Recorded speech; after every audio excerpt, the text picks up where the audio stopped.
கர்த்தருடைய நாமத்திற்கு மகிமை உண்டாவதாக. வேதத்தில் சொல்லப்பட்டபடி 2 கொரிந்தியர் 2:11, சாத்தானாலே நாம் மோசம் போகாதபடிக்கு அப்படி செய்தேன், அவனுடைய தந்திரங்கள் நமக்கு தெரியாதவைகள் அல்லவே. சந்தோஷமாக வாழும் ஒரு குடும்பத்தில் அல்லது ஒரு தனி மனிதனுடைய வாழ்க்கையில் அவனுக்கு பிசாசினால் உண்டாகும் போராட்டங்கள் என்னவென்றும், பிசாசானவன் எப்படிப்பட்ட தந்திரங்களை உபயோகப்படுத்தி நம்மையும் நம்முடைய ஆவிக்குரிய வாழ்க்கையும் அழிக்க நினைக்கிறான் என்பதனையும் நாம் பின்வரும் காட்சிகளின் வழியாக பார்க்க போகிறோம். காட்சி 1, பிசாசு அவன் தலைவனும். சொல்லுங்க பாஸ். டேய், இன்னைக்காச்சும் போய் அந்த ஒயிட் அயன் போட்டு கும்பலா சுத்துறாங்கல்ல, அதுல இருந்து ஒரு 4 பேர் நம்ம ராஜ்யத்துக்கு கொண்டு வாங்க. இது மட்டும் பண்ணலீன்னா உங்களை அழிச்சே போட்டுறேன். டேய் வாடா சூப்பர்மேன், இன்னைக்காச்சும் நம்ம வேலையை ஒழுங்கா செஞ்சுட்டு வரலாம். பேட்மேன் நில்லு பேட்மேன். அந்த கவர்மெண்ட் இந்தியா சர்ச் இருக்குல்ல பேட்மேன். ஆமா இருக்கு, அதுக்கு என்னடா சூப்பர்மேன்? டேய் அந்த சர்ச்ல ஒரு ஃபேமிலி இருக்காங்கடா. அவங்க எப்போ பார்த்தாலும் ஒயிட் அண்ட் ஒயிட் போட்டு சர்ச்சுக்கு போயிருவாங்கடா. போய் அவங்க போய் சந்தோஷமா இருப்பாங்கடா. நம்ம அந்த சந்தோஷ கடையில சண்டையை கல்பிடலாம்டா. வாடா போலாம். காட்சி 2, குடும்பத்தில் பிசாசு செய்யும் தந்திரங்கள். தேவனுடைய வார்த்தையை கேட்டு தேவனுக்கு கீழ்ப்படிந்து வரும் குடும்பத்தில் சந்தோஷத்தோடு வாழும் இந்த பிள்ளைகளிடத்தில் பிசாசு எவ்விதமாய் தந்திரம் செய்கிறான் என்பதைத்தான் இப்பொழுது நாங்கள் பார்க்க போகிறோம். ஏன்டா நீங்க சோகமா இருக்க? எனக்கு எந்திரிக்க ரொம்ப லேட் ஆயிடுச்சுங்க, சாரி. பரவாயில்லம்மா, இன்னும் டைம் இருக்கு. உனக்கு செய்ய நிறைய நேரம் இருக்கு. நீ போய் செய் போ. பிரீத்தி டார்லிங், சாப்பாடு ரெடியாம்மா? இருங்கங்க, செஞ்சுக்கிட்டு தானே இருக்கேன். ஆஃபீஸ்க்கு வர நம்ம டைம் ஆச்சுமா, கொஞ்சம் சீக்கிரம் செய்யுமா. சாரிங்க, கொஞ்சம் லேட் ஆயிடுச்சு, கொஞ்சம் அட்ஜஸ்ட் பண்ணிக்கோங்க. ஆபீஸ்க்கு டைம் ஆயிடுச்சுன்னு சண்டை போடாம இருக்க, சண்டை போடு. 9 மணி ஆஃபீஸ்க்கு 11 மணிக்கா போக முடியும். செய்யறாளாமா சாப்பாடு ஊர் உலகத்துல செய்ய. அப்ப நீங்க அந்த ஊர் உலகத்தை தான் வாங்கி சாப்பிடணும். இருங்க கொண்டு வரேன்.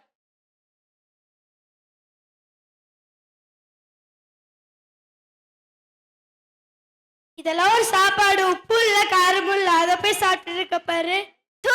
இதெல்லாம் ஒரு சாப்பாடா? உப்பு இல்ல காரமும் இல்ல, செய்யறது ஒருவேளை அதையும் உருப்படியாவே. என்னது உப்பு இல்ல காரம் இல்ல? நான் சாப்பிடும்போது உப்பு காரம் எல்லாம் கரெக்டா தான் இருந்துச்சு. உங்க நாக்கு செத்து போனதுக்கு நான் என்ன செய்ய முடியும்? என்னது ஏன் நாக்கு செத்து போச்சா? உன் சாப்பாடு சாப்பிட்டு சாப்பிட்டு தான் ஏன் நாக்கு செத்து போச்சு. தேவையில்லாம பேசாதீங்க. உங்க அம்மா கொடுத்த சாப்பாடு சாப்பிட்டு சாப்பிட்டு உங்க நாக்கு செத்து போச்சு. ரொம்ப பேசிட்டு இருக்கடி நீ. அப்படிதான் பேசுவேன், என்ன பண்ணுவீங்க? என்ன தைரியம் வந்தா நீங்க என்னவே அடிச்சிருப்பீங்க. இருங்க இருங்க, உங்களை என்ன பண்றேன்னு மட்டும் பாருங்க. போய் யார்கிட்ட வேணா சொல்லி என்ன வேணா பண்ணிக்கோடி. என்னதான் இருந்தாலும் நம்ம பண்ணதுதான் தப்பு. என்னது நீ பண்ணது தப்பா? நீ பண்ணது எல்லாமே கரெக்ட். நீ போய் ஒண்ணு விடாம எல்லாத்தையும் உங்க அம்மாட்ட சொல்லிரு. ஆமா, நான் பண்ணதுல என்ன தப்பு இருக்கு? ஹலோ ஹலோ அம்மா. என்னம்மா அழுதுட்டு இருப்பியாட்டா இருக்குது, என்னாச்சு? நீங்க எனக்கு ஒருத்தனை பிடிச்சு கட்டி வச்சிருக்கீங்களம்மா, அவன் அடிச்சுட்டாமா. உன்னையே அடிச்சுட்டானா? சின்னதுல இருந்து உன்னை அடிச்சே நாங்க வளர்த்துனது இல்ல, உன் மேலேயே கைய வச்சுட்டானா? ஆமா. என்ன ஒரு தைரியம் அவனுக்கெல்லாம் உன் மேலேயே கைய வைக்கிறான்? கிளிய வளர்த்து குரங்கு கையில கொடுத்த கதையால இருக்கு. எப்ப பார்த்தாலும் இப்படியே உன்னை அடிச்சிட்டு இருக்கானோ? நீ ஒரு நிமிஷம் கூட அங்க இருக்க கூடாது, உடனே நீ கிளம்பி வா. அம்மா நான் இருக்கேன், எல்லாத்தையும் பாத்துக்கலாம். வாமா. சரிம்மா.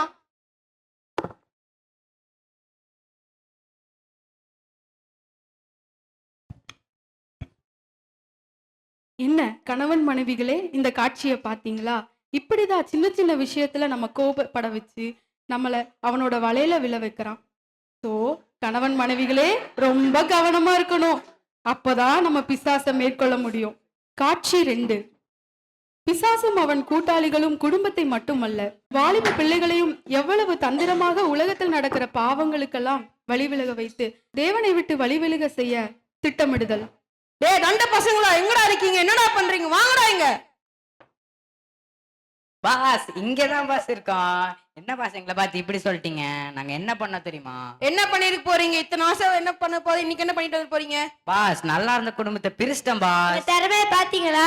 ஒரு குடும்பத்தை பிரிக்கிறதுல பெரிய மேட்ரு இல்ல, பெருமை வேற.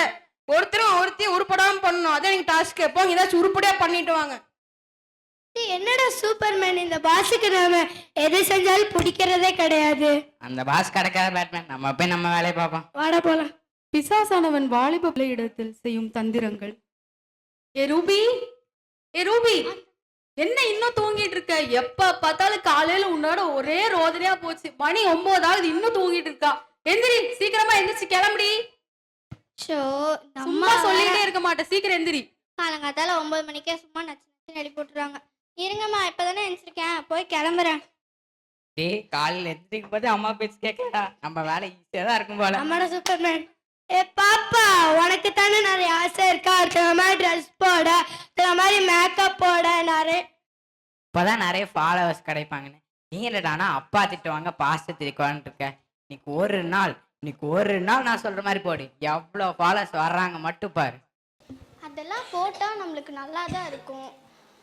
அம்மா தான் திட்டுவாங்க, என்ன பண்றது? அம்மா தானே, சமாளிச்சுக்கலாம்.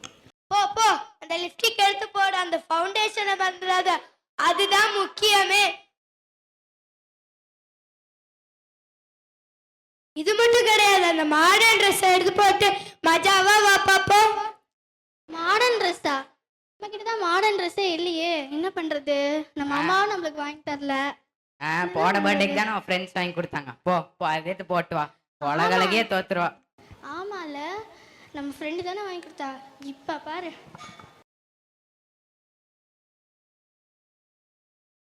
பரவாயில்லையே, இதுவும் நமக்கு நல்லா தான் இருக்கு. ஒரே நாள்ல 1 மில்லியன் ஃபாலோவர்ஸ், 1 மில்லியன் லைக்கர்ஸ் வந்துருவாங்க போட்டிருக்கேன் இன்ஸ்டாகிராம்ல. ச்சே, இது தெரியாம இவ்வளவு நாளா இந்த அம்மா பேச்சு கேட்டுட்டு தத்தியா இருந்துட்டேன்.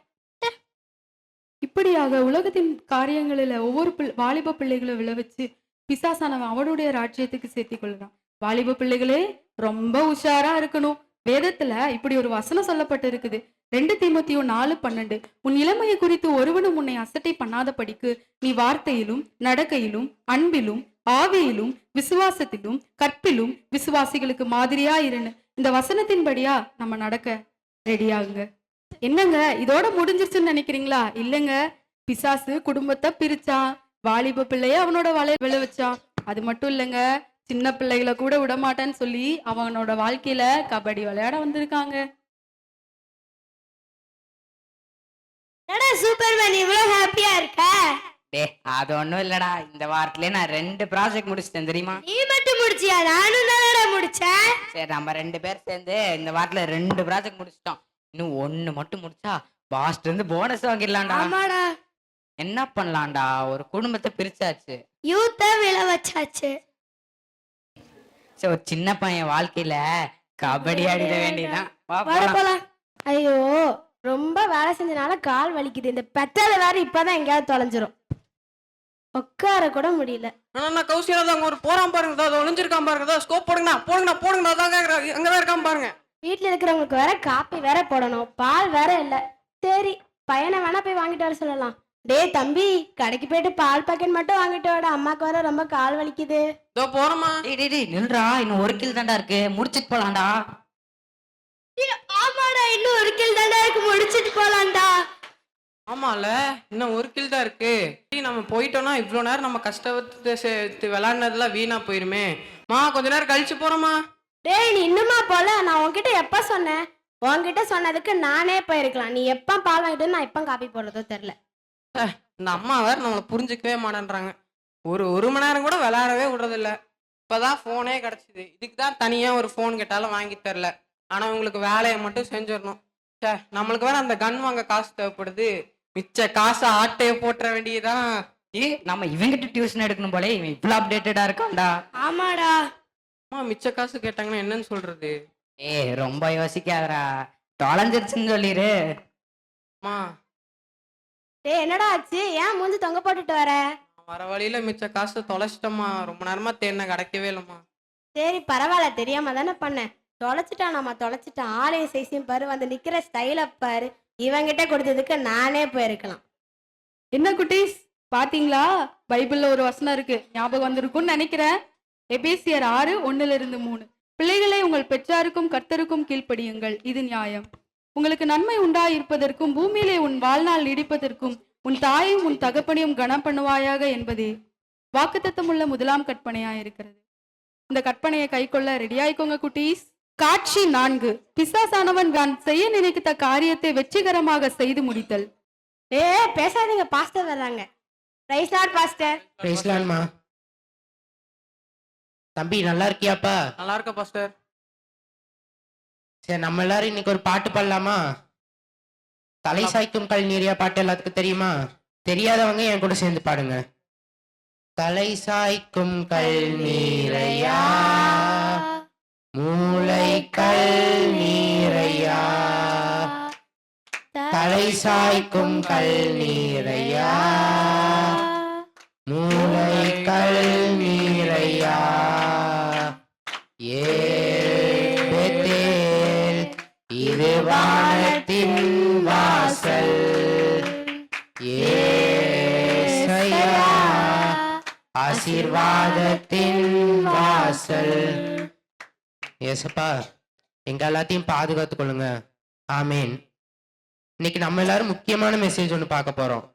நீங்க எல்லாரும் பாவம் அப்படின்னா பொய் சொல்றது, கொலை பண்றது, விபச்சாரம் பண்றது, இதெல்லாம் தான் பாவம்னு நினைச்சிட்டு இருக்கீங்க. ஆனா ஒரு குடும்பம்னு இருந்தா கணவன் மனைவியை நேசிக்கணும், மனைவி கணவனை நேசிக்கணும். அப்படி நேசிக்காம இருந்தாலே அது பாவம் தான். வாலிப வயசா இருந்தா உலக பிரகாரமா நடக்கிறதே பாவம் தான். ஒரு நாளும் உலக சபைக்குள்ளேயும் கிறிஸ்துவத்துக்குள்ளேயும் வந்துடவே கூடாது. தூங்கிட்டு இருக்கவங்களாம் ஜோரா உள்ள அல்லேலூயா சொல்லுங்க பாப்போம். அல்லேலூயா. அப்ப இவ்வளவு நேரம் தூங்கிட்டு தான் இருந்திருக்கீங்க போல. பிள்ளையா இருந்தா கீழ்ப்படியாம பாவம் தான். பெரியவங்களை மதிக்காம இருக்கிறது, பொய் சொல்றது, இது எல்லாமே பாவம் தான். நம்ம பைபிள் என்ன சொல்லுதுன்னா, பாவத்தின் சம்பளம் மரணம்னு சொல்லியிருக்கு. நம்ம இந்த மாதிரி பாவத்தெல்லாம் விட்டு மனம் திரும்பி வாழ்ந்தா தேவனோட பாதுகாப்பும் கிருபையும் எப்பவுமே நம்ம கூட இருக்கும். ஆமீன். ஒன்னு சொல்ல மறந்துட்டேன். செவ்வாய்க்கிழமை பெண்கள் கூடுகை இருக்கு, வியாழக்கிழமை பைபிள் ஸ்டடி இருக்கு, சனிக்கிழமை ஆண்கள் கூடுகை இருக்கு. எல்லாம் மறக்காம வந்துருங்க. அடே வாங்க செல்ல குட்டிங்களா, தங்கங்களா. இவ்வளோ நாளா கொடுத்த ப்ராஜெக்டை உருப்படியா பண்ண இன்னைக்கு உருப்படியா பண்ணிட்டு இருக்கீங்க. சீக்கிரம் சீக்கிரம் டைம் ஆகாம நீங்க பண்ணீங்களா? அவங்கள போய் சீக்கிரமா நாளைக்கு கொண்டு வாங்க. Okay boss. தங்கள் பாவங்களை அறிக்கையிட்டு மனம் திரும்பி இந்த குடும்பத்திலும் வாலிப பிள்ளைகளுடைய வாழ்க்கையிலும் குழந்தையினுடைய வாழ்க்கையிலும் கர்த்தர் ஒரு மாறுதலை கட்டளையிட்டார். பிசாசானவன் அவர்களை ராஜ்யத்திற்கு அழைத்து செல்லும் வருகையில் இயேசுவானவர் அவர்களிடத்தில் வந்து, அவங்க 3 பேர் நேத்தே என்கிட்ட அவங்க செய்த பாவத்தை எல்லாம் அறிக்கை செய்து மனம் திரும்பி என்னோட பிள்ளைகளா மாறிட்டாங்க. அவங்கள தொடக்கூட உனக்கு அதிகாரம் கிடையாது.